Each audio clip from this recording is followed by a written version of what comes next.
নমস্কার। জয় ইস্ট বেঙ্গল। ইতিমধ্যে আপনারা জানেন আইএসএল নিয়ে টালবাহানা অব্যাহত। আজকের এই স্বল্প পরিসরের ইস্ট বেঙ্গল আড্ডায় আমরা এটাই আলোচনা করার চেষ্টা করব যে আজকে রবিবার দুপুরবেলা এই মুহূর্তে কি পজিশনে আমরা দাঁড়িয়ে আছি, ইস্ট বেঙ্গলকে কি আমরা আইএসএল খেলতে দেখবো বা ইত্যাদি ইত্যাদি। ইস্ট বেঙ্গল আড্ডা আজকে এটি আলোচনার বিষয়। প্রথম কথা হচ্ছে, এর আগের ইস্ট বেঙ্গল আড্ডায় আমরা আলোচনা করেছিলাম যে এই যে ক্লাবের জোটগুলো তাদেরকে কনসোর্টিয়াম করে প্রস্তাব দিতে বলেছিল এআইএফএফ। 20 তারিখ অর্থাৎ গতকাল এআইএফএফ এর এজিএম ছিল।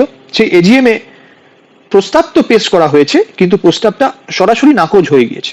এবং এএফএ এর বিভিন্ন মেম্বার্স রয়েছে বিভিন্ন রাজ্যে, আপনারা জানেন, তারা কিন্তু সরাসরি বলেছে যে ক্লাব ভারতবর্ষে এআইএফএফ কে বাদ দিয়ে কোনো ধরনের ফুটবল টুর্নামেন্ট করবে সেটা আমরা মেনে নেব না।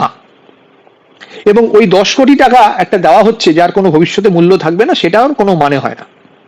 Absolutely right. তো এই পরিস্থিতিতে কি হয়েছে, তো এআইএফএফ এর এজিএম এ ক্লাব জোটের তরফ থেকে আইএসএল করার ব্যাপারে বার্ষিক 10 কোটি টাকা দিয়ে সত্ত্ব নেওয়ার কথা যে বিষয়টা বলা হয়েছিল সেটা তো নাকচ হয়ে গিয়েছে। এই মুহূর্তে এআইএফএফ কি করেছে? এআইএফএফ যেটা করেছে,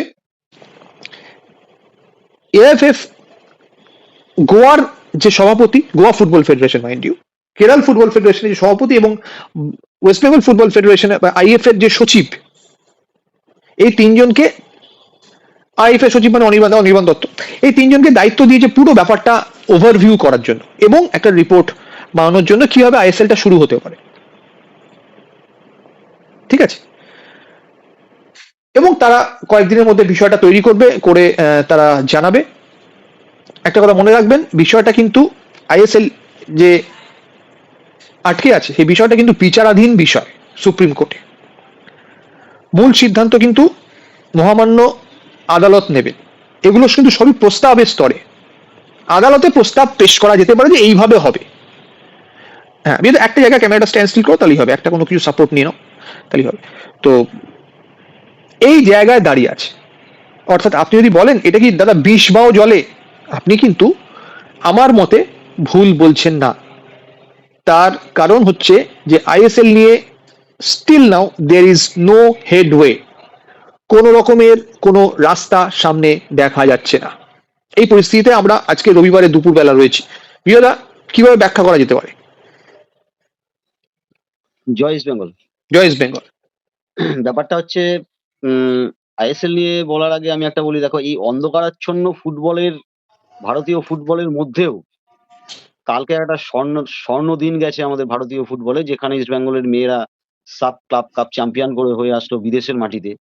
মানে একটা অনন্য সাধারণ অভিজ্ঞতার মানে এবং একটা রেকর্ডের সম্মুখীন ভারতীয় ফুটবল আবার হলো, যেটা থেকে কিন্তু আমরা একটা মানে ভারতীয় ফুটবল প্রেমী যারা আছে, শুধুমাত্র ইস্ট বেঙ্গল প্রেমী নয়, যারা ভারতীয় ফুটবল প্রেমী তাদের জন্যও কিন্তু কালকের দিনটা একটা গর্বের দিন ছিল, যে বিদেশের মাটিতে দেশের পতাকাটা ভারত ইস্ট বেঙ্গলের মেয়েরা তুলে দিয়ে আসলো।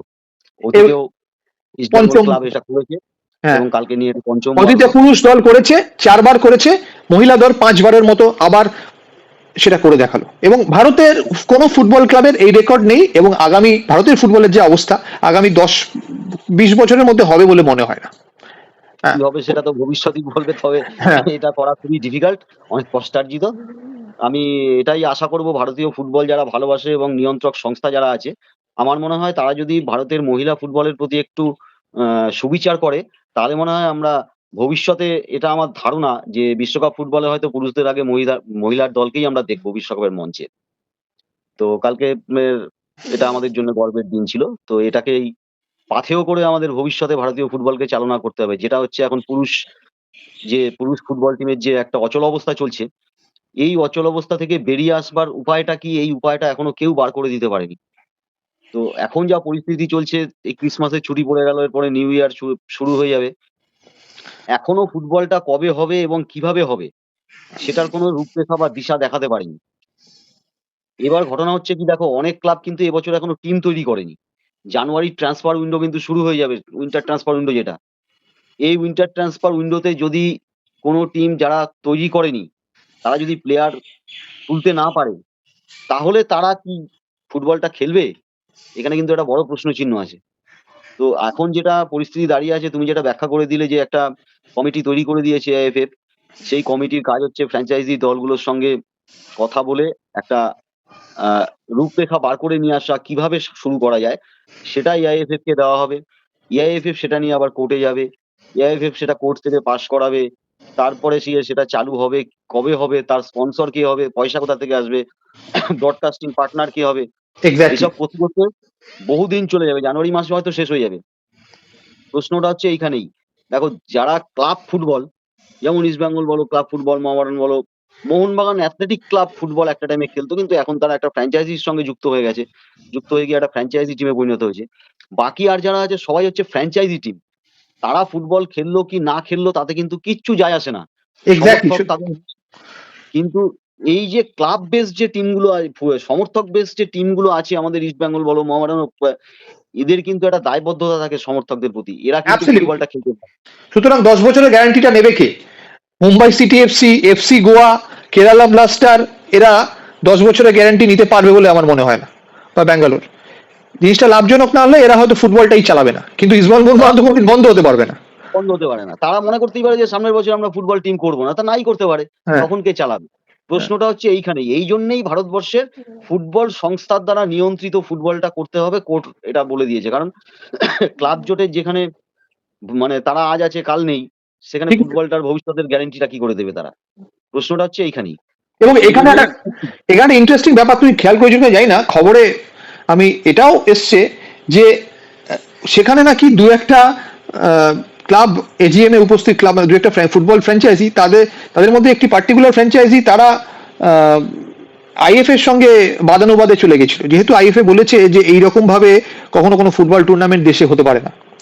ঠিক আছে, তো এখানে আমি জানি না, এটা তো আমাদের আমাদের কাছে কোনো প্রমাণ নেই, তবে অনেকেই বলছেন এখানে অন্য একটা গল্প আছে, সেই গল্পটা সামনাসামনি আসছে না। এনিওয়েজ, হ্যাঁ বলো, যেটা বলছিলে। গল্প থাকতেই পারে। দেখো, বিদেশের টুর্নামেন্ট হয়, বিদেশের ক্লাব জোটেরা টুর্নামেন্ট করে, তার ইনফ্রাস্ট্রাকচার আলাদা, তাদের সমস্ত কিছু ফেসিলিটিস আছে, সব রকম সুযোগ সুবিধা আছে। কিন্তু আমাদের এই ইনফ্রাস্ট্রাকচারই নেই যে ক্লাব জোটেরা সেই টুর্নামেন্টটাকে অর্গানাইজ করবে। সেখানেই ইস্টবেঙ্গল একটা চিঠি দিয়েছিল যে ক্লাব জোটেদের টুর্নামেন্ট হলে অর্গানাইজিং পার্টে থাকবে না, কিন্তু টুর্নামেন্ট খেলবে। এবার ঘটনা হচ্ছে মানে বিষয়টা এখানেই পরিষ্কার হয়ে যায় যে একটা জিনিস দেখো, যে এই যে টেন্ডার যে ছাড়া হয়েছিল, পুরুষ দলের জন্য টেন্ডার কেউ কিনতে আসেনি। আমাদের আই লিগের জন্য একটা ৬ কোটির টেন্ডার, সেটাও কেউ কিনতে আসেনি। কোন টেন্ডারই কেউ কিনতে আসেনি। বিড করতে আসেনি। তো এখান থেকেই বোঝা যায় ভারতীয় ফুটবলের প্রতি একটা অনাস্থা চলছে, নাকি এর পেছনে কোনো কারণ আছে।